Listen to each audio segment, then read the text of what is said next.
কুশলৰ কাহিনী। পুৰণি কালত এসময়ত এখন ৰাজ্যত কুশল নামেৰে এজন লোকে বাস কৰিছিল।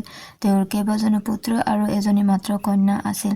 মানুহজন বৰ দৰিদ্ৰ আছিল। ফলত তেওঁ আৰু তেওঁৰ পুত্ৰ কেইজনে দিনত আনৰ ঘৰত ভিক্ষা মাগি ফুৰিব লগা হৈছিল। ভিক্ষা মাগি তেওঁলোকে যি পায় তাৰে যেনে তেনে এসাঁজ খায় আৰু কেতিয়াবা ভিক্ষা নাপালে লঘোণেও থাকিব লগা হৈছিল। পৰিয়ালটো পোহপাল দিয়াত কুশলে অশেষ কষ্ট ভোগ কৰিব লগা হৈছিল যদিও তেওঁ কিন্তু ভাগি পৰা নাছিল। মানুহজন ধৰ্মপৰায়ণ, শান্ত স্বভাৱৰ, সদাচাৰী, সত্যবাদী, ক্ৰোধহীন, ধৈৰ্যশীল আৰু অহংকাৰ শূন্য ব্যক্তি আছিল। তেওঁ যদিও ভিক্ষা মাগি খাব লগাত পৰিছিল তথাপি দেৱদেৱতা, পিতৃগণ আৰু অতিথিক যথাসাধ্য পূজা কৰি উঠিহে ভিক্ষা কৰি পোৱা দ্ৰব্যৰ পুত্ৰ পৰিবাৰৰ লগত আহাৰ গ্ৰহণ কৰিছিল।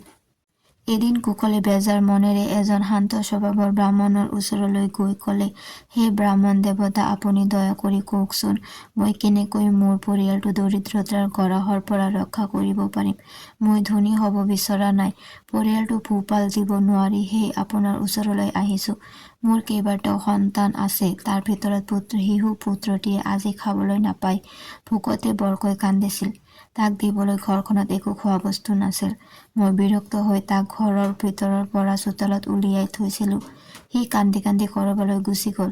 বাল্য শিশুটিয়ে খাবলৈ নাপাই ঘৰৰ পৰা কান্দি কান্দি কৰবালৈ গুচি যোৱাৰ দুখ মই সহ্য কৰিব পৰা নাই।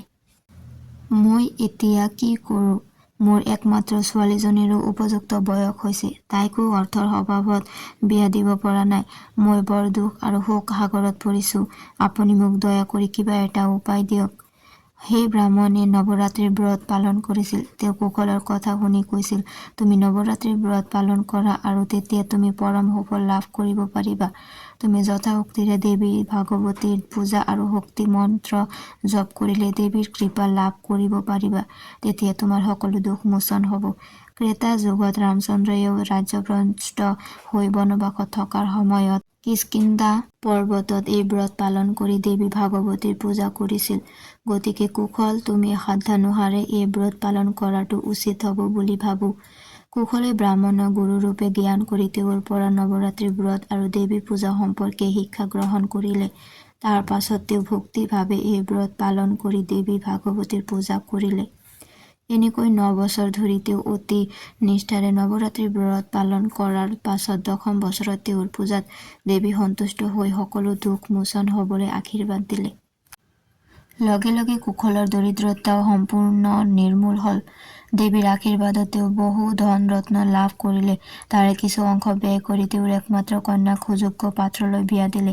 দেৱীৰ কৃপাত কুশলে এজন ৰজাৰ দৰে ৰাজভোগ কৰি জীৱনৰ বাকী থকা কাল সপৰিয়ালৰ সৈতে সুখ শান্তিৰে পাৰ কৰিলে।